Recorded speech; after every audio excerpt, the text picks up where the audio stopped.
Right, this morning we've got a Winchester 1893 and a Winchester 1897. Now I've already done a little video on the 1893, wasn't the best video in the world. In that video I did say that if you want to learn the absolute ins and outs differences between these two guns, there's a man on YouTube called Ian McCullum, I think that's how you say it, that does a thing called ForgottenWeapons.com.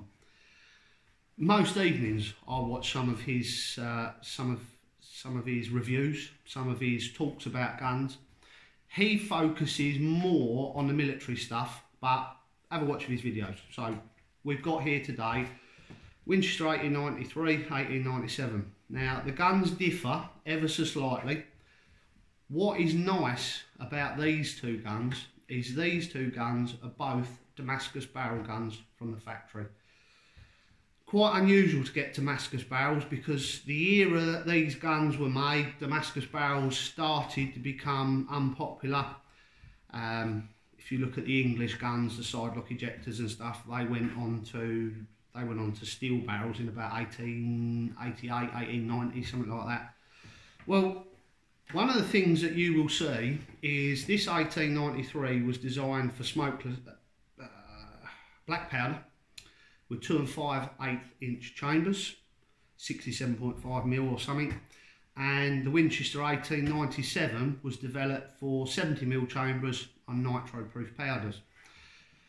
Now, when you examine these two guns, this gun here has not got period, come on word, proof marks, sorry about that, it's a lot in my head. This hasn't got period proof marks. This is proofed in bar, which never came in England till the mid-80s, I believe it was. I'm not 100%, but I'm pretty certain it's the mid-80s. Now, this gun has got period proof marks, but the period proof marks for this gun are black powder, which is somewhat of a contradiction, seeing as the gun was designed for nitro, smokeless. What I've said in some of the other videos is the guns, I enjoy the shotguns more than anything of a certain era, 1880, 1890, up to today, to be honest with you. But the thing was, when we had the changeover period from black powder to nitro powder in 1900, 1905, something like that, you could specify whether you wanted black powder proofing or you wanted nitro proofing. And there was a cost difference. There was also a cost difference. I don't quite know exactly how much it was, but you had two prices. You had a black powder price for proofing and you had a nitro price for proofing. And clearly somebody decided to cheapen it out, go on the slightly more economic side of things. So this has got a period nitro proofing. Now, one of the other things that I enjoy is the history with the guns, and one of the most complicated histories that you will ever embark upon is Browning and Winchester. Now, the Winchester company is still going of a form. Browning is steaming ahead. Now, if you look at, I was going to say most, but if you look at all of the patents for the lever action Winchesters, the pump action Winchesters, from, we'll say about 1880, 1888, up to about 1905, when the Browning A5 came out, were Browning designs. Winchester bought them up, and a lot of them, when you read the book, and hopefully I've got this book here to hand. No, I've lent it to somebody.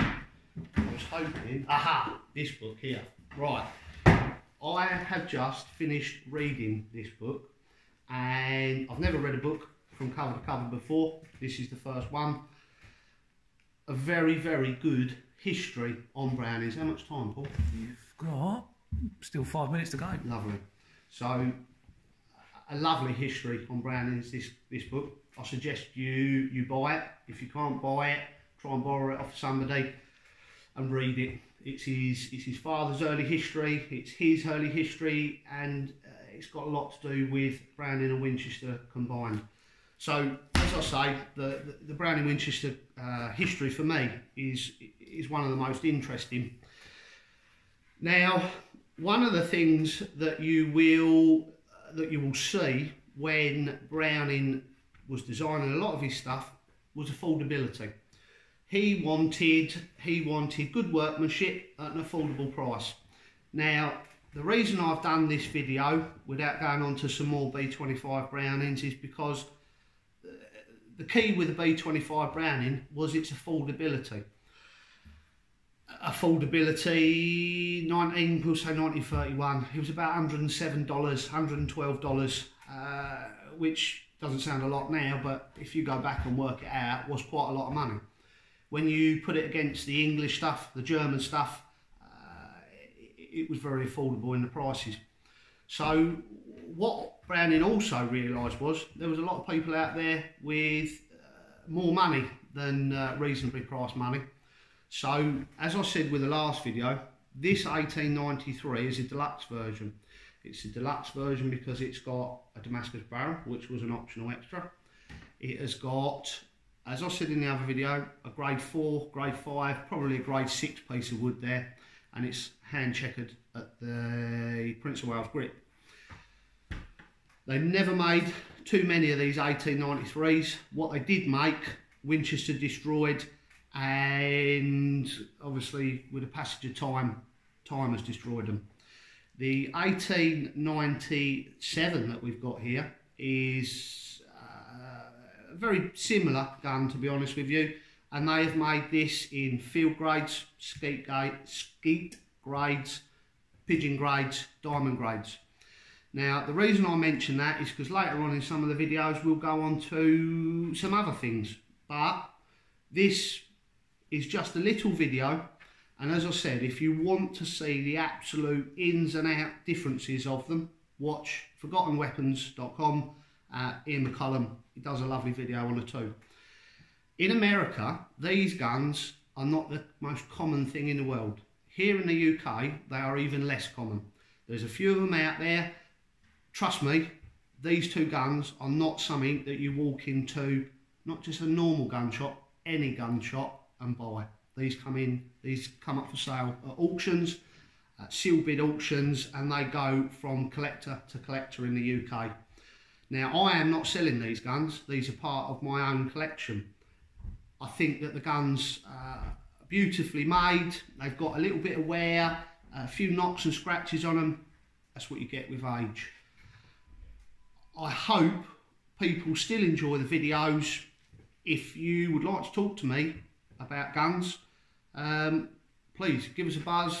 You can look on Country Ways, we've got a telephone number, and if you've got something unusual that you think I might like to see, again, please give us a buzz. Thanks very much, Paul. I think we're done for today.